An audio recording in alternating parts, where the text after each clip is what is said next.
Družinsko podjetje Inkom iz Ajdovščine vsak dan v svet pošlje 2,5 milijona kosov sladoleda. Izdelujejo kar 650 različnih sladoledov, izvažajo jih na več kot 40 trgov. Glavni so v Evropi, njihov sladoled pa se prodaja tudi v Avstraliji, Novi Zelandiji in v Združenih državah Amerike.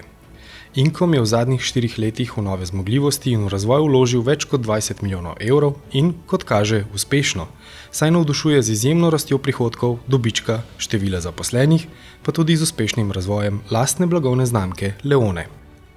S svojimi inovativnimi sladoledi je prepričal tudi odločevalce v multinacionalkah. Prej so zanje sladoled le izdelovali, lani pa so ga začeli za multinacionalke tudi razvijati. V Inkomu so leta 2015 ustvarili dobrih 35 milijonov evrov prihodka in 3 milijone evrov čistega dobička. Letos nameravajo z več kot 440 zaposlenimi ustvariti 66 milijonov evrov prihodkov in 5,7 milijona evrov čistega dobička. S tem, da v Evropi trg sladoleda raste le za odstotek na leto. Ravno zaradi tega, ker kupcem nudimo rešitve, tehnične rešitve, inovativne rešitve na našem področju, katere jih delajo bolj inovativne od konkurence, katere jih delajo boljše od konkurence in ravno zaradi tega nam zaupajo.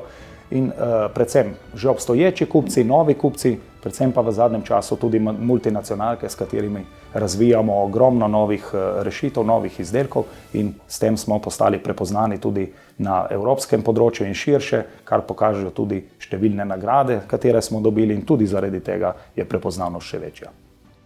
Čez 5 let upam, da bo predvsem bolj pametno, ne? In prav v teh dneh se pripravljamo na nov projekt pametne. 5-letni projekt pametne tovarne, ki bo dejansko pomenila tehnološki preskok, predvsem pa, ki bo fabriko naredila zelo prijazno za zaposlene, za ljudi.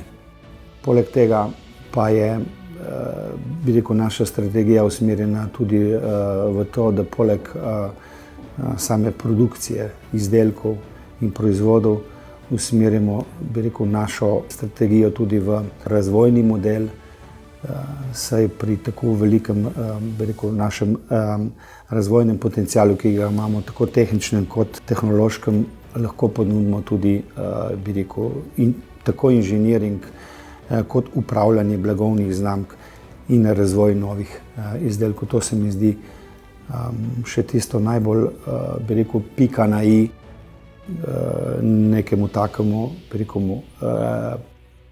procesu razvoja enega podjetja.